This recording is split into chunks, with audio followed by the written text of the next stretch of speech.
నిజంగా చాలా అదృష్టం కింద భావిస్తున్నా. రోజు ఈ కార్యక్రమానికి నాతో పాటు ముఖ్య అతిథులుగా విచ్చేసిన మన డీసీపీ గారు హరీష్ కుమార్ గుప్తా గారికి, అదే స్టేషన్కి వచ్చేసరికి కొన్ని పోలీస్ స్టేషన్లోకి వెళ్ళేసరికి మనకున్న బాధ ఇంకొంచెం రెట్టింపు అయ్యే పరిస్థితి ఉంటుంది. ఆ అట్మాస్ఫియర్ బట్టో లేకపోతే అక్కడున్న సర్కమ్స్టెన్సెస్ బట్టో. కానీ ఇక్కడికి వచ్చేసరికి నాకు ఒక కార్పొరేట్ ఆఫీస్లోకి వచ్చినంత ఫీలింగ్ కలిగింది. దట్స్ వై నేను అంత అప్రిషియేట్ చేస్తున్నాను. మీరు ఒక పోలీస్ స్టేషన్కి వచ్చేసరికి ముందు ఒక రిసెప్షను, తర్వాత ఒక SHO రూము, తర్వాత ఒక జైలు సంబంధించిన అన్నీ కనిపిస్తున్నాయి రికార్డ్స్తో. కానీ ఇక్కడికి వచ్చేసరికి ఎవ్రీ టైంలో అంటే అక్కడే ASI కూర్చుంటాడు, అక్కడే HC కూర్చుంటాడు, అక్కడే కానిస్టేబుల్ కూర్చుంటారు.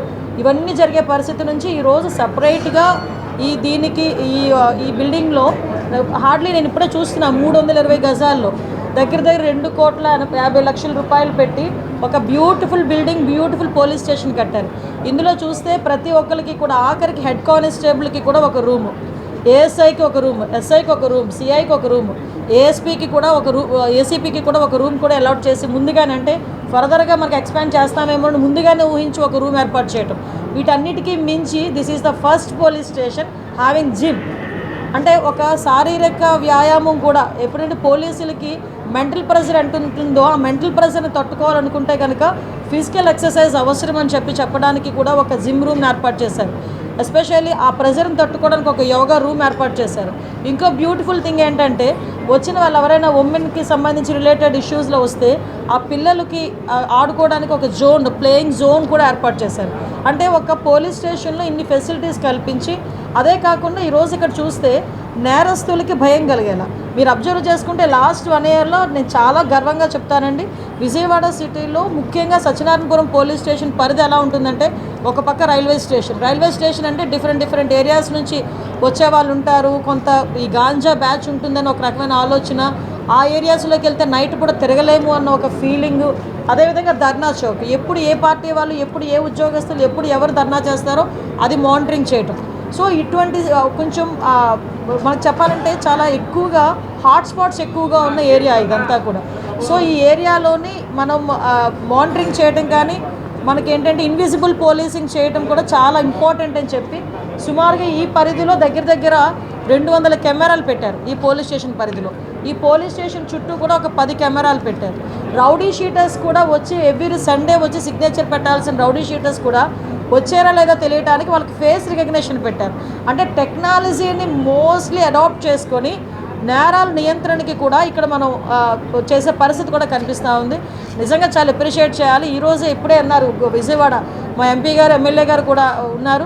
ఇక్కడ మేజర్ ఏంటంటే విజయవాడ ప్రజలకి అవేర్నెస్ ఎక్కువ. విషయం ఏంటంటే ఈ లా అండ్ ఆర్డర్ కంట్రోల్లో మేము కూడా పార్ట్ తీసుకుంటామని ముందుకు వచ్చి వాళ్ళని మోటివేట్ చేయడం కూడా డిపార్ట్మెంట్ వాళ్ళు ఆ విషయంలో సక్సెస్ అయ్యారని చెప్పాలి. ఎందుకంటే మనకి జగ్గయ్యపేట కాన్స్టిట్యున్సీ మొత్తం CC కెమెరాలు పెట్టారు. ఈరోజు ఈస్ట్ కాన్స్టిట్యున్సీ సుజనా చౌదరి గారు సుమారుగా ఆయన కాన్స్టిట్యున్సీ వెస్ట్ కాన్స్టిట్యున్సీ ఆయన కాన్స్టిట్యున్సీలో సుమారుగా అన్ని దగ్గర కూడా CC కెమెరాస్ ఇవ్వడానికి ఆయన సిద్ధపడ్డారు. ఇక్కడ సుమారుగా 200 CC కెమెరాస్. అంటే ఇంకొకటి ఏంటంటే ఇక్కడ కూడా మానిటరింగ్. ఇందాక నేను ఒక దగ్గర విన్నాను, మన వాళ్ళు చెప్తా ఉంటే ఈవెన్ మనకి ఎక్కడైనా లాక్ చేసిన హౌస్కి కూడా వాళ్ళు కెమెరా ఫిట్ చేసి ఆ మానిటరింగ్ కూడా ఇక్కడ పెట్టుకుంటారు. అంటే దొంగతనాలు కూడా జరగకుండా.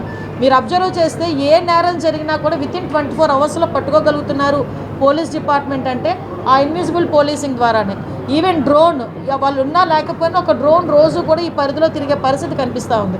కాబట్టి నేను ఎందుకు ఇంత క్లియర్గా చెప్తున్నానంటే, ఒక పక్క పబ్లిక్కి రక్షణ కల్పిస్తున్నామని వాళ్ళకి భరోసా కల్పించడం ఒక పక్క అయితే, ఇంకో పక్క నేరస్తులు చేసే వాళ్ళు కూడా కొంచెం అది తగ్గుతుంది, తగ్గుముఖం పట్టాలి, మిమ్మల్ని ఎవరు కూడా వదిలిపెట్టారని చెప్పడానికి చాలా క్లియర్గా ఇవన్నీ కూడా చెప్తున్నాం.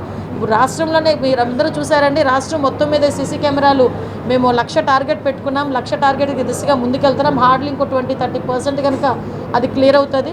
నెక్స్ట్ ఈగల ద్వారా మన గాంజాని కూడా అరికట్టేదానికి ఈగలు కూడా చాలా ఎఫెక్టివ్గా పనిచేస్తుంది. మీరు ఈ మధ్యకాలంలో చూస్తే ఈగల్ కల్టివేషన్ తగ్గింది.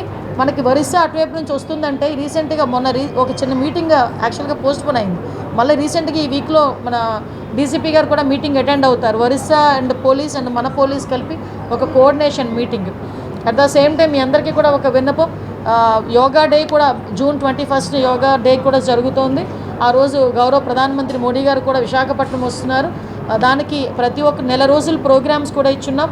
ఆ నెల రోజుల ప్రోగ్రామ్స్లో కూడా నేను చాలా ప్రౌడ్ టు సే మా పోలీస్ డిపార్ట్మెంటే ఫస్ట్ ఇనిషియేషన్ తీసుకొని 5,000 మందితో విశాఖపట్నం బీచ్లో ఫస్ట్ స్టార్టింగ్ కూడా మేమే చేసాం, డిపార్ట్మెంటే చేసాం.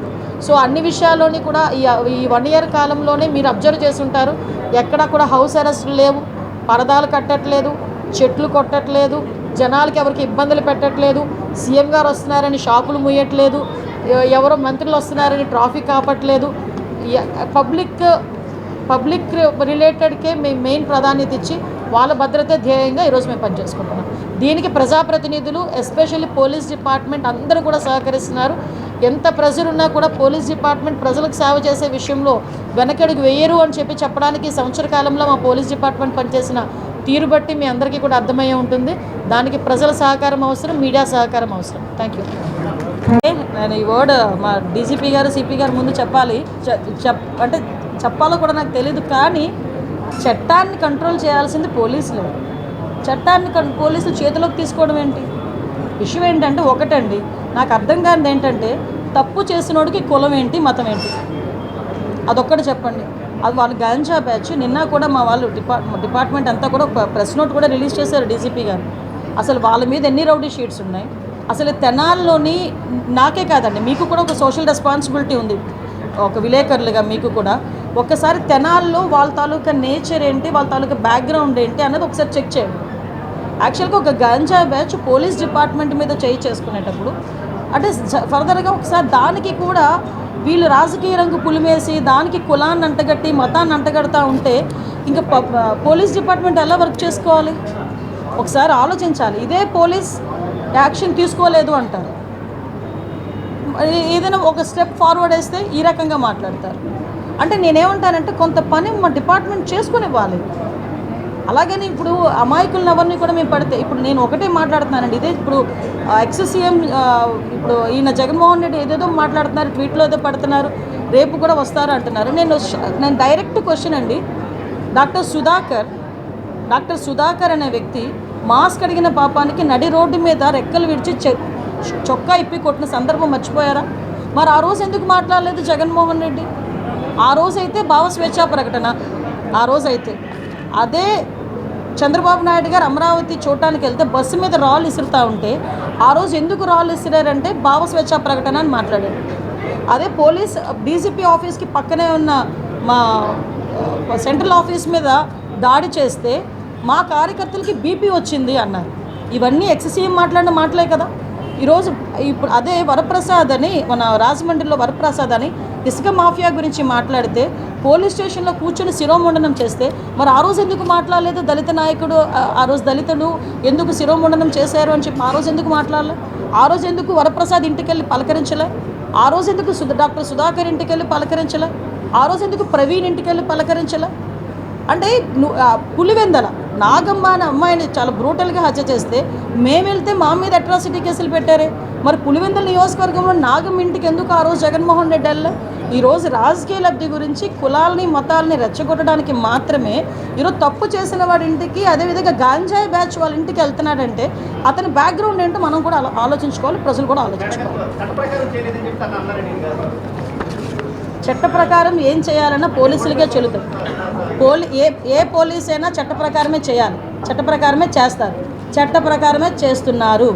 ఓకే, ఎందుకంటే లాస్ట్ టైము సజ్జల గారి చేతిలో, లాస్ట్ హోమ్ మినిస్టర్ చేతిలో కానీ సీఎం చేతిలో కానీ పోలీస్ డిపార్ట్మెంట్ ఉండేది కాదు, సజ్జల గారి చేతిలో ఉండేది. ఆ రోజు పరదాలు కట్టుకొని మా టీడీపీ వాళ్ళందరినీ కూడా హౌస్ అరెస్టులు చేసుకొని ఆ రోజు గాడి తప్పిన పోలీస్ డిపార్ట్మెంట్ని ఈ సంవత్సర కాలంగా మా డీసీపీ గారు, మా సిపిలు, మా ఎస్పీలు, ఆఖరికి హోంగార్డ్ వరకు కూడా, అక్కడ స్థాయి నుంచి ఈ స్థాయి వరకు కూడా అందరూ వ్యవస్థని ఈరోజు కంట్రోల్లో తెచ్చుకొని లా అండ్ ఆర్డర్ సక్రమంగా చేసుకుంటున్నాం. అది ప్రజలు కూడా గమనించారు. హిట్ టీవీ యాప్, ఇందులో short news, live news, entertainment shows, movies, digital magazines తో పాటు మీ జిల్లా వార్తలను కూడా ఫ్రీగా చూడొచ్చు. అంతేకాదు కేజీ నుంచి పీజీ వరకు విద్యార్థులకు స్కాలర్షిప్ కూడా అందిస్తున్నాం. ప్రతి వారం 10 మందికి లక్కీ డ్రా ద్వారా ఒక్కొక్కరికి 10,000 రూపాయలు అందిస్తున్నాం. ఇంకెందుకు ఆలస్యం, వెంటనే హిట్ టీవీ యాప్ ని డౌన్లోడ్ చేసుకుని ఫ్రీగా ఎంటర్టైన్మెంట్ పొందండి. Hit TV app, hit TV app, please download hit TV app. Hit TV app ని ఫ్రీగా డౌన్లోడ్ చేసుకొని ఎంజాయ్ చేయండి. మీకు నచ్చిన ఎంటర్టైన్మెంట్ కోసం హిట్ టీవీ యాప్ ని ఫ్రీగా డౌన్లోడ్ చేసుకుని ఎంజాయ్ చేయండి. హిట్ టీవీ యాప్ని డౌన్లోడ్ చేసుకుని ఆస్వాదించండి, ఆశీర్వదించండి. ఇంతమంది సెలబ్రిటీలు హిట్ టీవీ యాప్ ని డౌన్లోడ్ చేసుకోండి అని చెప్తున్నారంటే ఎంత మంచి యాప్ ఆలోచించండి. అమెరికా అమెరికా అమెరికా అమెరికాలో చదవాలనుకునే వాళ్ళకి విశ్వసనీయమైన పేరు మన శౌర్య కన్సల్టెన్సీ.